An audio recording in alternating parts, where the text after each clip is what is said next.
Penguin Random House Audio presents Roar, Revised Edition. Match your food and fitness to your unique female physiology for optimum performance, great health, and a strong body for life. By Stacy T. Sims, Ph.D., with Celine Yeager. Read for you by Gina Daniels.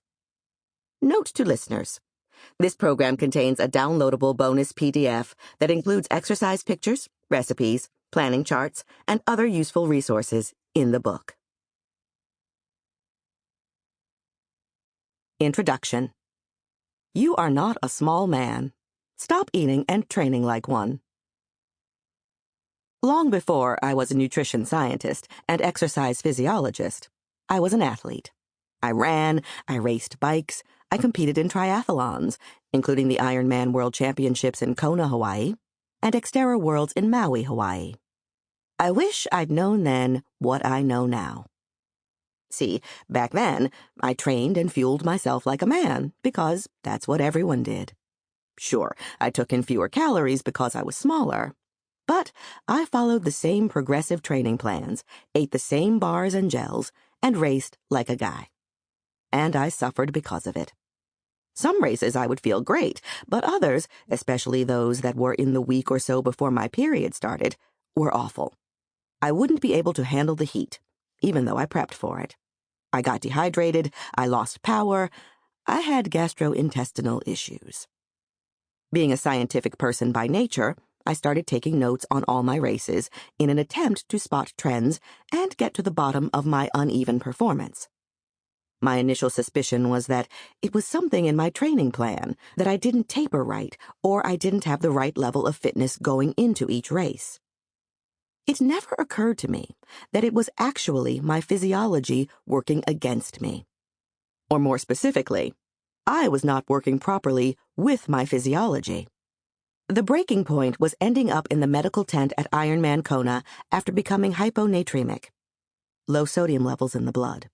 I distinctly remember riding out to Hawi, the halfway point of the 112-mile bike portion of the course, in winds so intense that I saw a woman about my size get picked up by the wind and dumped into the ditch on the side of the road. Yes, I was freaking out and probably not 100% on top of my fueling needs. But I noticed on the way back that I had a low-grade headache and was getting swollen. I knew those were early signs of hyponatremia, so I pulled a couple of gastrolyte tablets, a glucose and electrolyte combination, out of my pocket and ate them ASAP.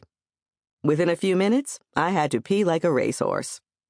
I then spent the remaining time of the race wondering if and why any of my fellow teammates from New Zealand had similar issues. When the race was said and done, I asked the other Kiwi women how they found the race. What was incredibly interesting was that those of us in the high hormone phase, a few days out from getting our periods, had borderline hyponatremic issues.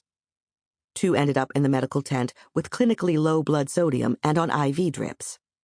My friends who were in the low hormone phase, day 1 through 14 of your menstrual cycle, starting with the first day of your period, had great races and didn't have any fluid or heat issues, even though we all did the same heat acclimation protocols and followed the same nutrition protocols. This prompted me to change my PhD topic from altitude to heat and to try to figure out why those of us in the high hormone phase had experienced such problems. That's when I decided to become a biohacker for the female race. I was already living in New Zealand and studying for my PhD in environmental exercise physiology, nutrition science at the University of Otago, where I had access to a lab, state-of-the-art data analysis systems, and lots of active friends, teammates, and colleagues. With full access to an environmental chamber, core temperature monitoring systems, blood analysis equipment for such things as hemoglobin, hematocrit, fluid balance, and other hormones, a refractometer for urinalysis, and fully supportive PhD supervisors, who are wicked smart, and lab managers. I went to work researching how hormones impact thermoregulation, macronutrient usage, hydration, performance, and recovery. Right out of the gate, it was apparent that sex differences extend far beyond ponytails and sports bras. I soon developed what has become my mantra today. Women are not small men. That may seem blatantly obvious, but for ages, that's how most sports nutrition manufacturers treated us. They simply formulated products that had fewer calories and put them in pretty packages, maybe tossing in extra calcium or a bit of soy protein, and labeled them women's specific. For many years, women got the nutritional equivalent of shrink it and pink it. That's a huge disservice, and it's time to acknowledge, treat, train, and fuel women as the different physiological beings we are. Hormone power. Hormones are your body's messengers.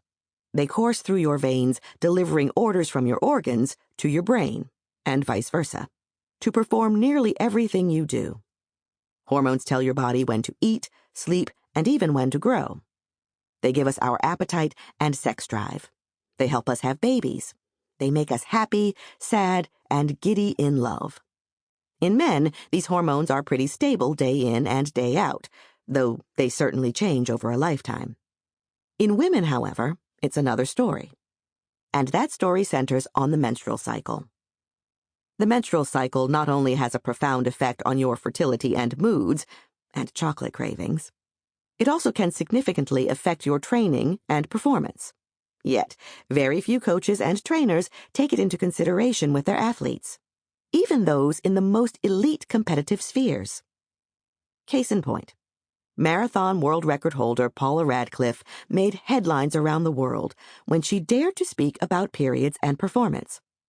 Calling out coaches and sports doctors who intervene in ways that make things worse, the legendary endurance runner plainly proclaimed, "They are men and just don't understand." Radcliffe recalled a time in 2013 where British athletics medics gave fellow runner Jessica Judd northisterone, synthetic progesterone, a female hormone produced in the ovaries and adrenal glands that helps the body prepare for conception and pregnancy and regulates the menstrual cycle, to delay her period at the 2013 World Championships. Judd lost. Radcliffe, who had been given synthetic progesterone herself in the past and found it made things 100 times worse, wasn't surprised.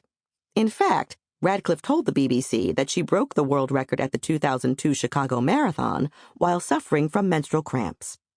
She wants the public to know this because everyone finds it so surprising. In 2015, former British #1 female tennis player Annabel Croft told the BBC that the impact of sportswomen's menstrual cycle on performance is the last taboo, and that women suffer in silence. In good news, women are being less silent. In 2016, Chinese Olympic swimmer Fu Yuanwei made headlines in The Guardian and around the world after she fell short in her leg of the 4x100 medley relay and her team came in fourth, saying, "It's because my period came yesterday, so I felt particularly tired. But this isn't an excuse. I still didn't swim well enough." In August 2022, Great Britain sprinter Dina Asher-Smith missed gold in her 100-meter finals at the European Athletic Championships, which she later blamed on cramps related to her period. As she told BBC Sport, "It's something I think more people need to actually research from a sports science perspective.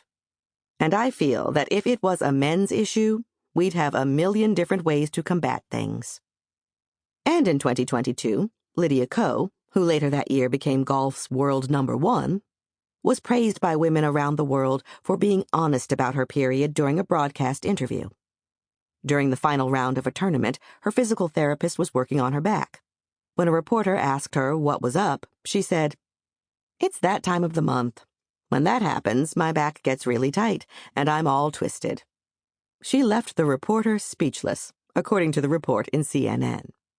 But the rest of us cheered, and have plenty to say about how it's about time periods are spoken about openly and plainly. So, we've made progress over the past decade, but as these examples show, we still have a way to go. And it is certainly frustrating that it's 2023. And so many people are still stumbling around in the dark about what is a fairly straightforward hormonal phenomenon that occurs like clockwork in half the population. You'll find a detailed discussion of how the menstrual cycle influences performance in Chapter 2. But to boil it down, Women have two main hormones. Sample complete. Ready to continue?